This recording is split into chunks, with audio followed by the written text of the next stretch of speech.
आप देख रहे हैं आज तक। मैं हूं आपके साथ नवजोत रंधावा और आपको बता दें कि मुख्यमंत्री योगी आदित्यनाथ पहुंच चुके हैं अयोध्या, जहां पर आज समीक्षा बैठक उनको करनी है। देखना है, जायजा लेना है कि किस तरह की तैयारियां वहां पर की गई हैं, क्योंकि 5 तारीख को प्रधानमंत्री नरेंद्र मोदी शिलान्यास के लिए वहां पर पहुंच रहे हैं, भूमि पूजन के लिए वहां पर पहुंच रहे हैं। बहुत अहम है। और उससे पहले मुख्यमंत्री योगी आदित्यनाथ पहुंचे, अब से कुछ ही क्षण पहले उन्होंने हनुमानगढ़ी में पूजा अर्चना की, वो तस्वीरें भी दिखा रहे हैं। अब इसके बाद का जो कार्यक्रम रहेगा, सबसे पहली बैठक वो लेंगे अब से कुछ ही क्षण बाद, जहां पर वो प्रशासन के अधिकारियों के साथ बातचीत करेंगे कि किस तरह की तैयारियां वहां पर रहेंगी, क्योंकि कोरोना काल है और ऐसे में यह सुनिश्चित करना है कि गाइडलाइंस का पालन वहां पर भी हो सके, प्रोटोकॉल का पालन वहां हो सके। भूमि पूजन को लेकर भी चर्चा उनसे करेंगे। उसके बाद कार्यशाला की एक मीटिंग है जिसमें ट्रस्ट के तमाम लोग वहां पर मौजूद रहेंगे, उनके साथ एक बैठक करनी है। उनके साथ जो बैठक होगी उसमें यह चर्चा होगी कि व्यवस्था किस तरीके की रहेगी। हालांकि 280 के करीब जिस तरह से खबर आ रही है, कितने लोगों के आने की लिस्ट थी, लेकिन अभी फिलहाल कहा जा रहा है कि उसको और कम किया जाएगा, 200 से भी कम लोगों को यहां पर आमंत्रित किया जाएगा। बहुत अहम है वो तारीख और उसको भव्य बनाने की भी कोशिश संत समाज की तरफ से हो रही है। अब खबर यह भी है कि ठीक 3:30 बजे जो कार्यशाला की बैठक होनी है उसमें ट्रस्ट के तमाम लोग होंगे, एडमिनिस्ट्रेशन के लोगों को भी उसमें शामिल किया जाएगा, साधु संतों की तरफ से भी वहां पर कुछ ना कुछ कोई ना कोई प्रतिनिधि मौजूद रहेगा। किस तरीके से लोगों की सुरक्षा को सुनिश्चित करना है इसका ख्याल रखा जाएगा, इसको लेकर चर्चा वहां पर होगी। इंतजाम कैसे रहेंगे इसका भी जिक्र है, क्योंकि प्रधानमंत्री के साथ साथ खबर यह भी आ रही कि हो सकता है कि गृह मंत्री जाएं, रक्षा मंत्री भी वहां पर पहुंचे। इसके अलावा मंदिर आंदोलन से जुड़े तमाम लोग वहां पर पहुंच सकते हैं।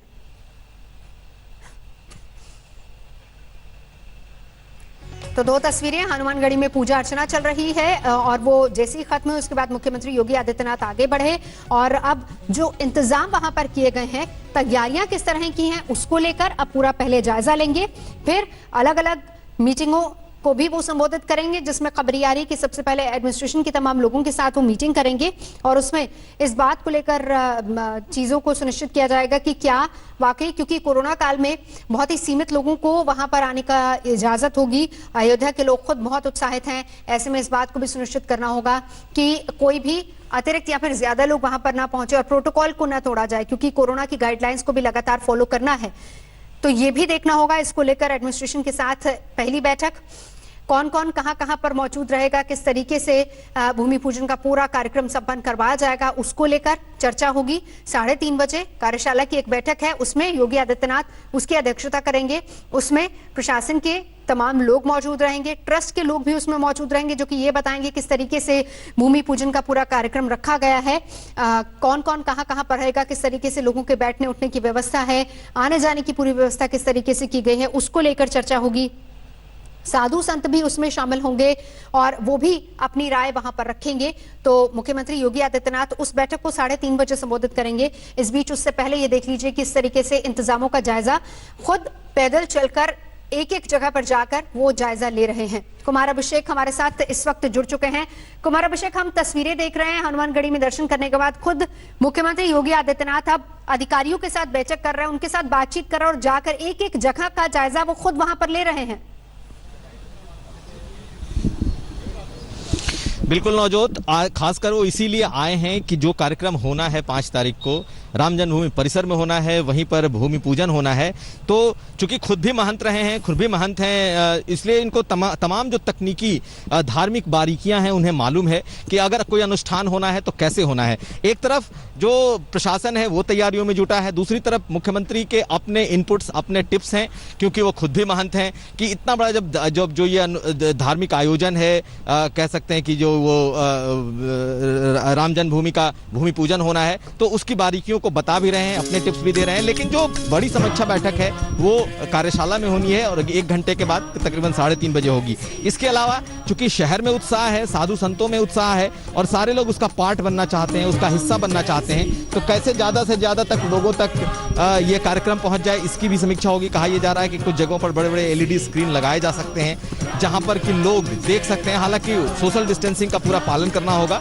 कहने का मतलब है कि शहर में हो सकता है कि बड़े LED स्क्रीन लगा दिए जाएं ताकि लोग जो हों उस तरफ लोग कम से कम मूव करें और जो जहां है वहीं से उस चीज को देख सके। लेकिन चूंकि प्रधानमंत्री का ये पहला दौरा है अयोध्या का, इसलिए उत्साह ज्यादा है और उसी को लेकर के ये तमाम तैयारियां इस वक्त चल रही हैं। बिल्कुल, प्रधानमंत्री पहुंचने वाले अभिषेक हमें लगातार जानकारी भी दे रहे हैं और आपको बता दें कि श्री राम जन्मभूमि तीर्थ क्षेत्र ट्रस्ट के अध्यक्ष नित्य गोपाल दास के उत्तराधिकारी महंत कमल नयन दास ने सीधे तौर पर बताया कि किस तरीके से और कौन सा समय तय किया गया। प्रधानमंत्री को बुलाया जा रहा है, प्रधानमंत्री खुद वहां पर पहुंच रहे हैं शिलान्यास समारोह में शामिल होने के लिए।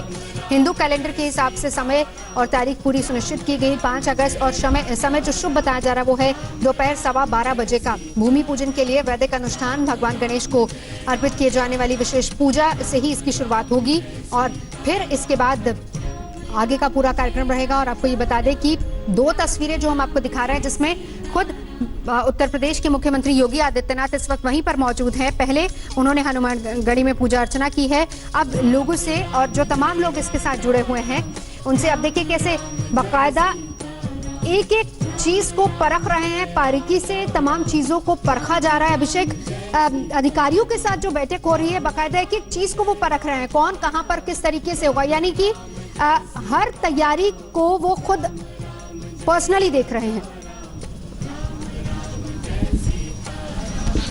बिल्कुल नौजोत, देखिए राम जन्मभूमि परिसर है यहाँ जहाँ पे कार्यक्रम होना है और जिस कार्यक्रम को पूरी दुनिया को पर जिस कार्यक्रम की नजर टिकी है, जिसमें प्रधानमंत्री मोदी होंगे और तमाम वो देश के बड़े लोग और बड़े संत होंगे। ऐसी स्थिति में मुख्यमंत्री योगी आदित्यनाथ की ये ड्यूटी भी है और खास करके उनकी जानकारी भी है जिसे लेकर के वो इस वक्त पहुंचे हुए हैं और अधिकारियों के साथ शेयर कर रहे हैं। कुछ ना कुछ ऐसी चीजें हैं जो वो खुद चाहते हैं कि कार्यक्रम कुछ इस तरीके से संपन्न हो ताकि इसका एक मैसेज जाए और यही वजह है कि जो ऑन ग्राउंड उनका असेसमेंट है, ऑन ग्राउंड जो मीटिंग है वो इस वक्त आप देख रही हैं। अपने दर्शक जो हमारे जो दर्शक हैं वो देख रहे हैं कि किस तरीके से वो जगह जगह जा करके एक एक जो तकनीकी बारीकी हो सकती है उस अनुष्ठान की उसके बारे में बता रहे हैं, उसके बारे में फीडबैक ले रहे हैं और कहीं ना कहीं ये तमाम जो मीटिंग है इसका जो एक अल्टीमेट मीटिंग होगी वो 1 घंटे के बाद होगी जिसमें साधु संत भी मौजूद होंगे, जिसमें ट्रस्ट के लोग भी मौजूद होंगे और उसमें आखिरी तौर पर यह तय किया जाएगा कि किस किस तरीके से ये पूरा का पूरा कार्यक्रम होगा।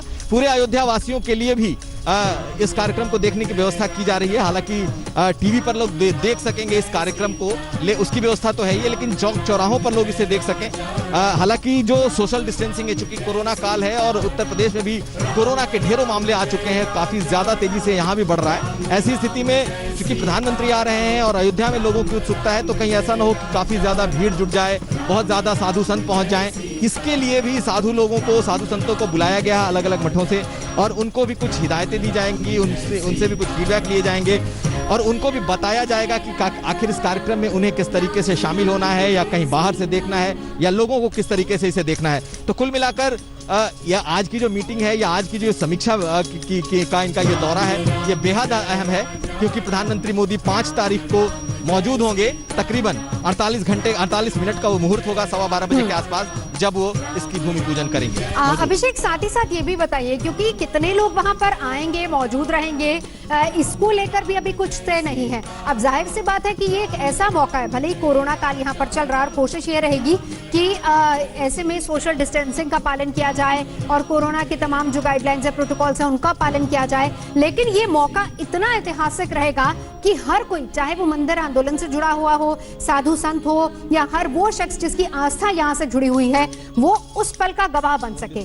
संख्या बल किस तरीके से वहां पर तय किया गया है, कितनी संख्या ही होगी वहां पर, यानी अभी कहा जा रहा है कि 200 से कम लोग वहां पर आएंगे, तो क्या 200 से कम वाकई होंगे? क्योंकि बहुत भव्य आयोजन करने की तैयारी यहाँ पर हो रही है। राम राम जय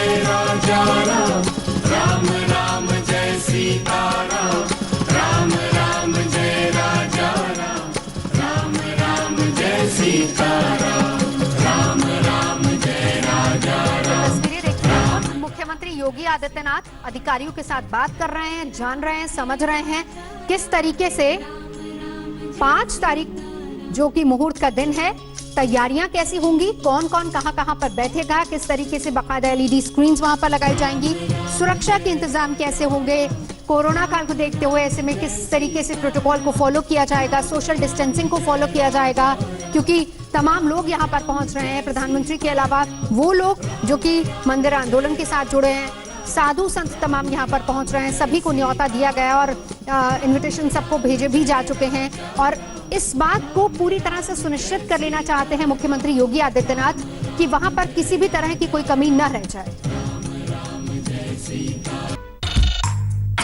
दिल चेहरा। नमस्कार, मैं हूं नवजोत रंधावा। आप देख रहे हैं आज तक। फिल्म स्टार सुशांत सिंह राजपूत हमारे बीच नहीं है, लेकिन उनकी सबसे आखिरी फिल्म दिल बेचारा अब हमारे बीच आ गई है। ये फिल्म OTT प्लेटफॉर्म पर रिलीज हुई है। फिल्म जिंदगी जीना सिखाती है और यही है सुशांत की आखिरी फिल्म का संदेश भी। इस दुनिया को अलविदा कहते कहते भी सुशांत सिंह राजपूत एक संदेश दे गए, समाज को जिंदगी का फलसफा समझा गए। OTT प्लेटफॉर्म पर रिलीज हुई फिल्म दिल बेचारा के जरिए सुशांत का ये आखिरी संदेश है। कैंसर पीड़ित किजी को उसका आशिक मैनी उसकी जिंदगी के आखिरी लम्हों तक साथ नहीं छोड़ता। सब कुछ जानते हुए भी कि उसे कैंसर है, वो बचेगी नहीं। ये फिल्म का सबसे बड़ा संदेश है, पूरी तरह भावनाओं से भरा हुआ, अपनों को करीब और बेहद करीब लाने वाला। पर कैंसर को हंसी और खुशी से प्रॉब्लम है।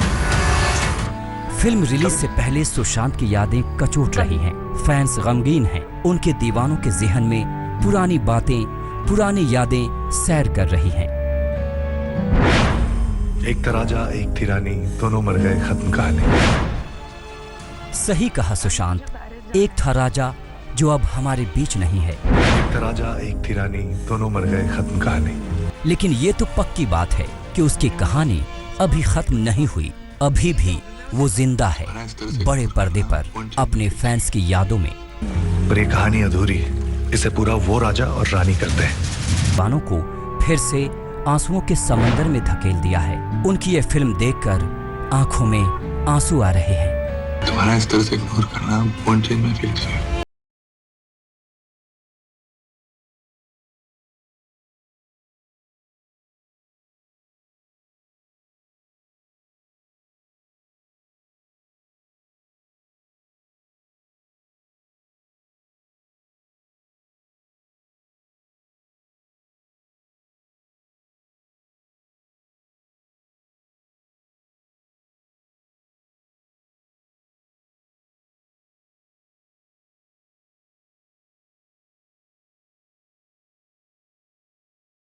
जन्म कब लेना है और मरना कब है हम डिसाइड नहीं कर सकते, पर कैसे जीना है वो हम डिसाइड कर सकते हैं। वैसे फिल्म दिल बेचारा की रिलीज से पहले ही अनुपम खेर ने ट्वीट किया, सुशांत के लिए लिखा, आप भौतिक दुनिया में हमारे साथ नहीं हैं। हमें हमेशा इस बात का दुख रहेगा, पर आपकी ये फिल्म हम सब दिल की आंखों से देखेंगे और आंख से आंसू बहेंगे। हम आपको मिस करते हैं। प्यार। महज 7 साल पहले 2013 में फिल्म काई पोचे से सुशांत ने अपने फिल्मी करियर की शुरुआत की। अपनी इस फिल्म से ही उन्होंने दुनिया को बता दिया कि सपने देखो और उसे पूरा करने में जुट जाओ। वो पटना के रहने वाले थे। हमेशा कहा करते थे कि वो अपने राज्य के लिए कुछ करेंगे। देख रहे कि क्या बिहार के लिए और हम भी कुछ कर सकते हैं। तो प्लान तो है, जब तक पूरा नहीं होगा तब तक बोलने की मतलब मैं सोचता पहले बात कर ले फिर बात करेंगे। करीब 1.5 महीने बीत चुके हैं इस एक्टर के गुजरे हुए। फिल्म दिल बेचारा के रिलीज होने के मौके पर उनकी ये बातें घर वालों को, पूरे देशवासियों से अपील करते हैं कि उस पिक्चर को एक श्रद्धांजलि के रूप में ज़रूर देखें और देख करके हम समझते हैं कि जो एक उसका एक टैलेंट है वो हम लोग उसको फील कर पाएँ और ख़ास करके जो नया जनरेशन है वो कुछ सीखे, उसके टैलेंट से जाने, उसके ज़िंदगी से। हमारा यही आग्रह रहेगा। दिल बेचारा सुशांत की आखिरी फिल्म है, लेकिन जो किरदार उन्होंने निभाए हैं वो हमेशा हमारी यादों में बने रहेंगे। सुशांत की आखिरी फिल्म कैसी है, क्या संदेश दे रही है, ये फिल्म दर्शकों को क्यों देखनी चाहिए, ये आज हम आपको बताएंगे। आज तक के 3 एंकर्स ने फिल्म देखी है। आज तीनों एंकर्स आपको बता रहे हैं फिल्म का रिव्यू। ऐसी कहानियाँ किसी को अच्छी नहीं लगती। एक था राजा, एक थी रानी, दोनों मर गए, खत्म कहानी। मैनी और किड्जी बासु की ये पूरी कहानी जो सुशांत सिंह राजपूत की आखिरी फिल्म है, एक देखने लायक फिल्म है। सामान्य लव स्टोरी, लेकिन उस लव स्टोरी में इतनी ताकत है कि वो आपको झकझोर दे, आपकी आंखों से आंसू निकलने लगे। क्योंकि मैनी ने अपने मरने के पहले किड्जी बासु के लिए एक चिट्ठी लिखी थी। वहीं से शुरुआत करना चाहती हूँ, क्योंकि उस चिट्ठी में मैनी ने सब कुछ लिख दिया था। उसने लिखा था कि राजा और रानी की कहानी खत्म हो जाती है, लेकिन वो अपनी जिंदगी को कैसे जिए। सुशांत सिंह राजपूत ने इस फिल्म के जरिए जो डायलॉग्स, जो इमोट किए हैं, उसमें सिर्फ एक जर्नलिस्ट के तौर पर नहीं, बल्कि अगर आप भी फिल्म देखेंगे तो आपको लगेगा कि जैसे वो सारी भावनाएं किसी के मरने के पहले जो आती हैं, वो सब कुछ इस फिल्म के जरिए वो कह गए हैं। मतलब ये एक अजीब सी आप कह दें कोइंसिडेंस, लेकिन ये फिल्म आई और इससे पहले वो चले गए हैं। उनके जाने के बाद ये फिल्म आपके सामने है और मौत के पहले एक व्यक्ति क्या सोचता है, क्या समझता है, क्या कहना चाहता है, ये सब कुछ मैंने बहुत ही अलग अंदाज में कह रहे हैं। जन्म कब लेना है और मरना कब है ये हम डिसाइड नहीं कर सकते, लेकिन जिंदगी को जीना कब है ये हमारे हाथ में है, ये हम डिसाइड कर सकते हैं। फिल्म दिल बेचारा की कहानी कुछ ऐसी ही है। सुशांत सिंह राजपूत की मौत को तकरीबन 1.5 महीने हो चुके हैं और अब उनकी आखिरी फिल्म हम सबके सामने। पहले डायलॉग से लेकर आखिर तक ये फिल्म आपको अपने आप से जोड़कर रखेगी, कई बार सोचने को मजबूर करेगी तो कई बार जिंदगी को जूझते इंसानों से आपको रूबरू कराएगी। शानदार जानदार अभिनय सुशांत सिंह राजपूत का एक बार फिर से, जैसा कि हमने फिल्म छिछोरे में देखा था, उसके पहले हमने MS धोनी में देखा था, या फिर उनकी तकरीबन किसी भी फिल्म को उठाकर देख लें, कम से कम उनकी एक्टिंग को लेकर कभी किसी ने कोई सवाल नहीं किए और उसमें ये फिल्म एक और बड़ी लकीर खींचती हुई दिखाई देती है। लेकिन फिल्म के खत्म होने के बाद जब सुशांत सिंह राजपूत की डेथ हो जाती है तो मन में ये सवाल उठता है कि क्यों क्या हीरो इस फिल्म में जिंदा नहीं रह सकता था, और तभी अचानक से आपको सुशांत का ख्याल आता है और ये लगता है कि क्यों सुशांत आपने खुद के साथ ऐसा क्यों किया। 1.5 महीनों का लंबा इंतजार, लेकिन अभी तक ये पता नहीं चल सका है कि आखिर सुसाइड की वजह क्या थी, सुशांत ने इतना बड़ा कदम क्यों उठाया था।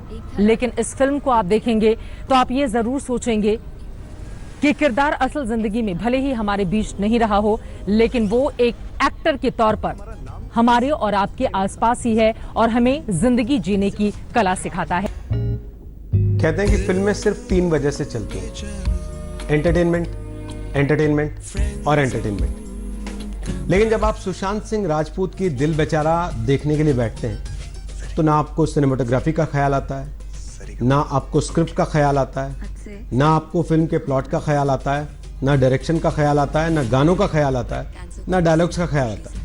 आपको केवल एक ख्याल दिमाग में रहता है कि आप सुशांत सिंह राजपूत की आखिरी फिल्म देख रहे हैं। हमारा नाम किसने रखा? मेरा नाम इमैनुअल राजकुमार जूनियर है। कुछ साल पहले मुझे ऑस्ट्रोसार्कोमा छू के निकल गया। But I'm a fighter. कहने को फिल्म एक लव स्टोरी है, लेकिन अगर आप उसको लव स्टोरी की तरह देखेंगे तो आपको थोड़ी सी अनयूजुअल लगेगी, क्योंकि कैंसर सर्वाइवर्स की कहानी है, कैंसर से लड़ने वालों की कहानी है।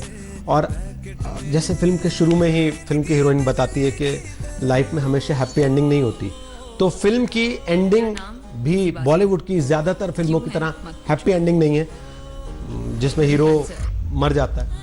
आपको अच्छा नहीं लगता जब हीरो मर जाता है, और कहीं आपको जैसे वो पूरी फिल्म में तलाशता रहता है कि ये गाना अधूरा क्यों है। वो फिल्म खत्म होने के बाद भी आपको लगता है कि यार ये फिल्म अधूरी क्यों है।